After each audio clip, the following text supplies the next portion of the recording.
What's up, guys? Have you ever hit that point where you're doing all the right things, but it still feels like nothing's happening? You're praying, you're sowing, you're forgiving people who don't deserve it, you're trying to live right, trying to stay focused on God, and yet you're still in a fight. No breakthrough, no open door, no harvest, just silence, frustration, and fatigue. If that's you, listen closely, because this verse today might be the lifeline you didn't know you needed. Galatians chapter 6, verse 9 is not just a motivational quote. It's not a cute coffee mug verse. It's a survival verse for weary believers. It's a promise in the middle of your process. It's God whispering through His word. Don't you dare quit now. The harvest is coming. Let's step back a bit.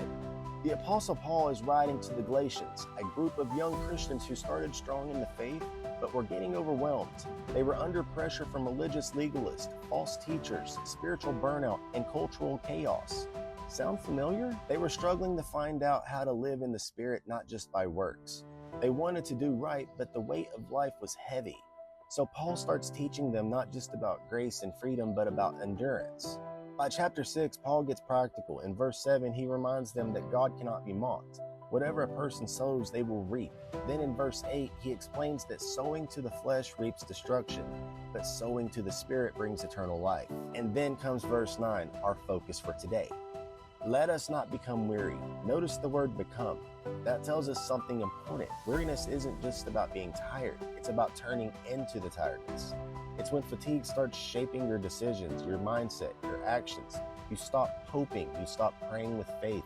You keep going through the motions, but your spirit is on E. Even Jesus got tired. John chapter 4, verse 6. Fatigue isn't a sin, but weariness takes over your will. That's when you're in danger of giving up on what God is doing. Paul is warning us. Don't settle in that space. Don't plant roots in discouragement. Don't camp out and I'm done. Push back, stir up your spirit, and keep moving. In doing good, it's easy to get tired doing the wrong thing. But this verse is about getting tired doing the right thing. That hits different. Sometimes it's doing the right thing that's the hardest. Loving people who don't love you back. Praying when it feels like nothing is changing. Giving when it feels like you don't have much left. Serving when no one notices or appreciates you. That's the kind of doing good Paul is talking about. The behind-the-scenes faithfulness, the obedience when nobody's clapping, the integrity when no one sees. But hear me clearly, God sees it every time. For at the proper time. That phrase right there is crucial. God has a calendar you don't see. You might be looking at your watch saying, Lord, where is it? But He's looking at your heart saying, I'm preparing it. Ecclesiastes chapter 3 verse 11 says He has made everything beautiful in its time. God never moves late. He's not reacting to your situation. He's orchestrating it. The delay is not denial. It's development. We will reap a harvest. Now here's the promise. Not we might, not if we're lucky, not if the algorithm of life works out. We will. There's a harvest with your name on it. There's a blessing tied to your faithfulness. Your consistency is not in vain. God is storing up a harvest you haven't seen yet. But, and this is key, it's conditional. If we do not give up. This is the part where most people tap out. Right before the breakthrough. Right before the moment shifts. The enemy can't stop your harvest. He can only try to stop you from reaching it. Let me say that again. Satan cannot cancel your harvest. All he can do is convince you to walk away before it comes. And he does that through discouragement, weariness, offense, and comparison. If the devil can't kill your calling, he'll try to kill your drive. He'll whisper lies like, you're wasting your time. God forgot you. You're not making a difference. Look at them. They're ahead of you. But this verse shuts those lies down. The harvest is guaranteed if you don't give up. I've lived this.